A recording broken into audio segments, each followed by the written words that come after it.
Virginie Guillaume, bonjour. Bonjour. Bienvenue au Buzz Média Orange Le Figaro.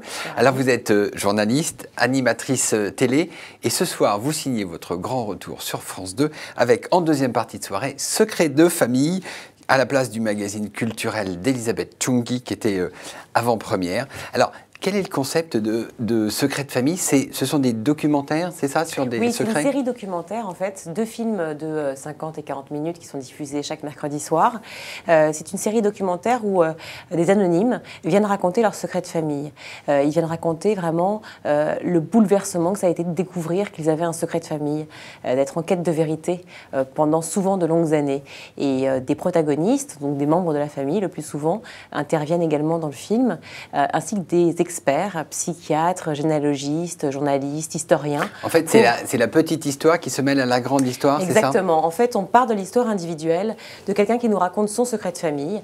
Alors, ça peut être souvent une filiation cachée, une usurpation d'identité, une spoliation d'héritage, une sœur cachée. Enfin, il y a des thématiques très fortes, mais toutes ces thématiques-là s'inscrivent en fait dans la société, dans les dysfonctionnements de la société et dans la grande histoire. Est-ce que c'est vous qui menez l'enquête ou vous racontez l'enquête qu'ils ont menée eux-mêmes? Oui, alors effectivement. Et vous démêlez le vrai du faux? Alors, il y a plusieurs possibilités, plusieurs aspects.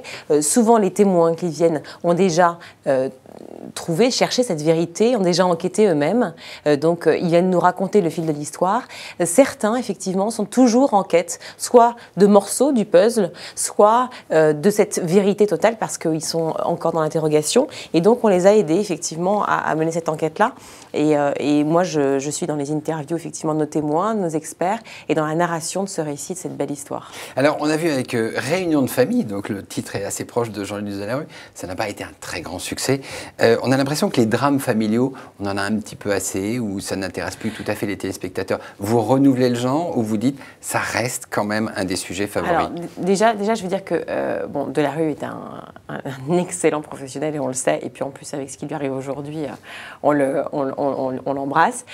Mais c'est pas du tout la même chose, c'est-à-dire qu'on est vraiment sur, il y a une thématique commune qui est la famille, ça oui, c'est sûr, mais comme plein d'autres émissions, mais on n'est pas du tout dans la même forme. C'est pas une émission de plateau, c'est une émission, c'est vraiment une série de documentaires, et on est vraiment sur des films et sur l'histoire, on est à la manière de Il était une fois.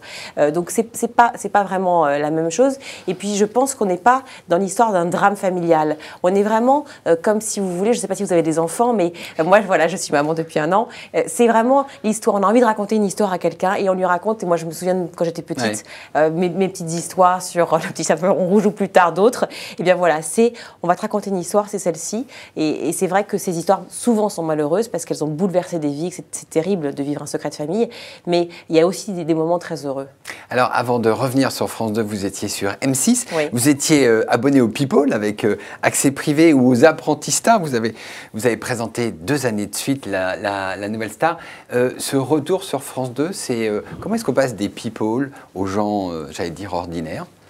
Alors, je ne l'aborde pas comme ça. C'est-à-dire que j'ai été donc journaliste pendant longtemps avant, derrière la caméra, et puis un petit peu pour accès privé sur ce magazine-là.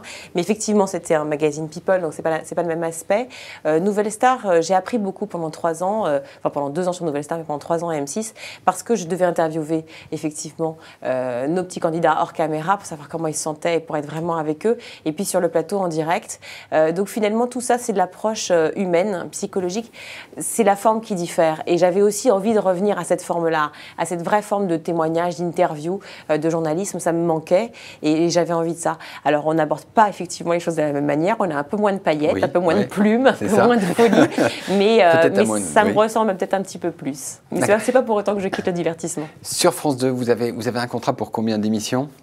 Là, on en a fait 8 émissions, donc ça fait 2 mois, puisque c'est une hebdomadaire. Et puis après, on va voir, c'est à la manière d'une collection. Vous savez que France 2 a une nouvelle forme d'écriture maintenant. Oui, et donc, voilà, ils font des collections. Donc, on a cette jolie collection qui démarre. J'ai dit vous remplacer Elisabeth Chungui et son avant-première, qui malheureusement avait une très, très, très mauvaise audience. Oui, mais elle est déprogrammée. Elle est déprogrammée. Non, mais ce que je veux dire, donc ça ne va pas être très compliqué pour vous de faire mieux. Oh là là, vous allez me porter malheur. Quelle pression! Non, j'espère pas. Non, mais vous savez, on n'en sait rien. Les cases peuvent être sinistrées, c'est toujours compliqué de se positionner. Il est possible qu'effectivement, le magazine d'Elisabeth avait juste besoin de changer de case ou de changer de programmation. Voilà, moi, j'espère que cette case du mercredi soir nous sera favorable et qu'on attirera notre public, mais j'en sais rien. Franchement, on peut se parler demain, je ne sais pas, je vous dirai. Alors, sur M6, Fremantle, le producteur, et M6 discutent pour refaire Nouvelle Star. C'est pas encore fait. Si ça se faisait, vous replongeriez? Écoutez, je ne sais pas. Je ne sais pas déjà si M6 ferait appel à moi. Et puis, je ne sais pas si... moi, je suis engagée maintenant à France 2. J'ai pris un nouveau virage, qui est le virage du magazine, même si je vais continuer aussi le divertissement. Mais voilà, j'aimerais vraiment rester dans ce virage du magazine. Donc, je ne sais pas, tout est possible. Mais... Vous avez peut-être d'autres ambitions pour France 2? Oui, bien sûr, mais j'ai d'autres ambitions en général, mais c'est vrai qu'à France 2, si vous voulez, si je suis revenue à France 2 aussi, c'est parce que j'avais cette proposition de Nathalie Cotet, ma productrice, et de Perrine Fontaine, la directrice des programmes de France 2, de faire ce joli magazine et d'être vraiment dans l'implication totale de ce métier de journaliste que je voulais, qui est de l'interview et du témoignage. Donc voilà, j'ai ça aujourd'hui. Après, peut-être, mais en tout cas, ce qui est sûr, c'est que Nouvelle Star est une excellente émission et que je pense qu'elle va manquer à la télévision. Très bien, Virginie Guillaume, je vous remercie. Merci et nous nous retrouvons demain avec un nouvel invité. Merci, bonne chance. C'est gentil.